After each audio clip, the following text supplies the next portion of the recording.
So డిస్ట్రిక్ట్లో వచ్చే రోజుల్లో మనం చట్టాల్ని గౌరవిస్తూ చట్టం ప్రకారమే మొత్తం పోలీస్ డిపార్ట్మెంట్ పనిచేయడానికి చర్యలు తీసుకుంటాము. ఈ డిస్ట్రిక్ట్లో నాకు ఇప్పుడు కొంచెం ముందే ఈ రేంజ్లో పనిచేశాను కాబట్టి ఐడియా ఉన్న దాన్ని బట్టి గాంజాయి మీద స్పెషల్గా ఫోకస్ చేస్తాము. ఈ డిస్ట్రిక్ట్ త్రూ ఎక్కువ ట్రాన్స్పోర్టేషన్ ఉందని చెప్తున్నారు. సో దాని మీద స్పెషల్గా నిఘా పెట్టి how can we further improve it అనేది వర్క్ చేస్తాము.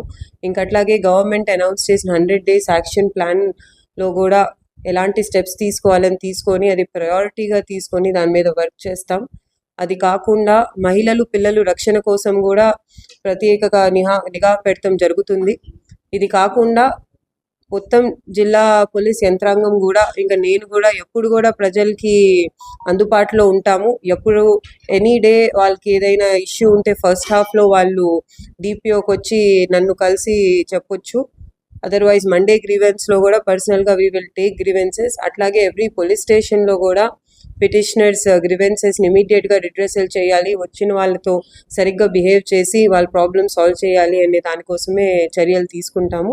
దీనికోసం డిస్ట్రిక్ట్లో అందరు కోఆపరేషన్ కోసం రిక్వెస్ట్ చేస్తున్నాము.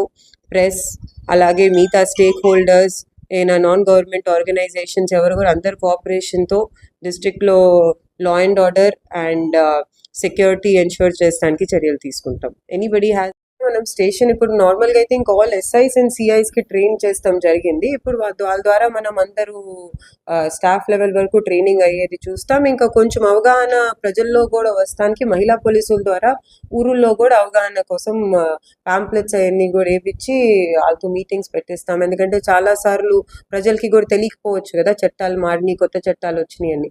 ఇంక ఈ కొత్త చట్టాల్లో కొన్ని సెక్షన్సే మారినాయి, నంబర్స్ మారినాయి, కానీ చాలా మటుకు లాస్ సేమ్ ఉన్నాయి. సో మారిన ఈ సెక్షన్స్ ఏవైతే ఉన్నాయో దాని గురించి అవగాహన కల్పిస్తాం.